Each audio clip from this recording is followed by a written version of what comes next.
एक कहावत है कि हर संत का एक अतीत होता है और हर पापी का एक भविष्य। हाथरस में 121 मौतों के जिम्मेदार बाबा नारायण साकार हरि उर्फ भोले बाबा उर्फ सूरजपाल सिंह जाटव का भी एक अतीत है। उसके अतीत में ऐसी कहानी कहानियां छुपी हैं, जिन्हें सुनने और जानने के बाद ये हैरानी होती है कि आखिर यूपी पुलिस का एक मामूली सा कांस्टेबल अचानक एक रोज इतना बड़ा और महाप्रतापी बाबा कैसे बन गया। दरअसल सूरजपाल सिंह जाटव कभी यूपी पुलिस का एक सिपाही हुआ करता था।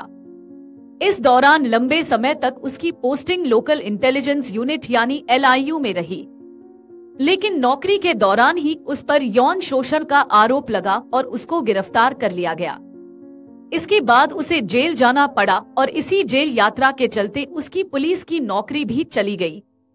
लेकिन जेल में रहते हुए न जाने कौन सा ज्ञान मिला कि बाबा बन गया। जेल से बाहर आकर यौन शोषण के आरोपी पुलिस वाले से सीधे सत्संग करने और उपदेश देने वाला संत बन बैठा। इसके भजन प्रवचन की शुरुआत पहले इसके घर से हुई, फिर देखते ही देखते इसके चाहने वालों की भीड़ बढ़ने लगी और तब घर से निकलकर सत्संग का सिलसिला अड़ोस पड़ोस में, फिर खुली जगहों में, पंडालों में और अलग अलग राज्यों में शुरू हो गया। बाबा अपने सत्संगों में अपनी नौकरी जाने की बात कभी नहीं कहता। वो ये बताता कि भगवान के दर्शन होने के बाद उसने खुद ही पुलिस की नौकरी से वॉलंटियरली रिटायरमेंट ले लिया है। ऐसा नहीं है कि भोले बाबा के नाम से मशहूर सूरजपाल सिंह जाटव पर सिर्फ यौन शोषण का एक FIR ही दर्ज हुआ था, बल्कि सच्चाई तो ये है कि उसके ऊपर अब तक 5 मुकदमे दर्ज हो चुके हैं। इनमें एक से एक केस उत्तर प्रदेश के आगरा, इटावा, कासगंज, फर्रुखाबाद और राजस्थान के दौसा में दर्ज हुआ है।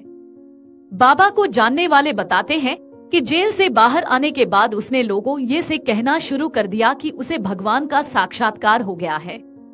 उसके आशीर्वाद से लोगों के दुख दूर हो सकते हैं।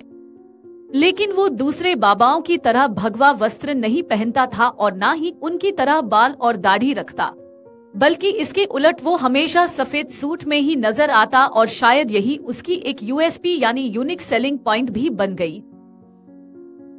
58 वर्षीय सूरजपाल सिंह जाटव कासगंज जिले के बहादुर नगर गांव के एक दलित परिवार से है, जो हाथरस से लगभग 65 किलोमीटर दूर है।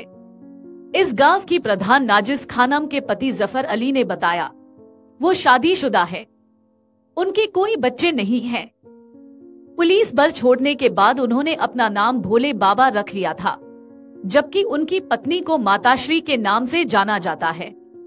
उनका परिवार संपन्न था। वो 3 भाइयों में दूसरे नंबर के हैं। बता दे कि बाबा के रिश्ते अपने भाई के साथ ही ठीक नहीं हैं, इसलिए वो अब अपने गांव भी नहीं जाता।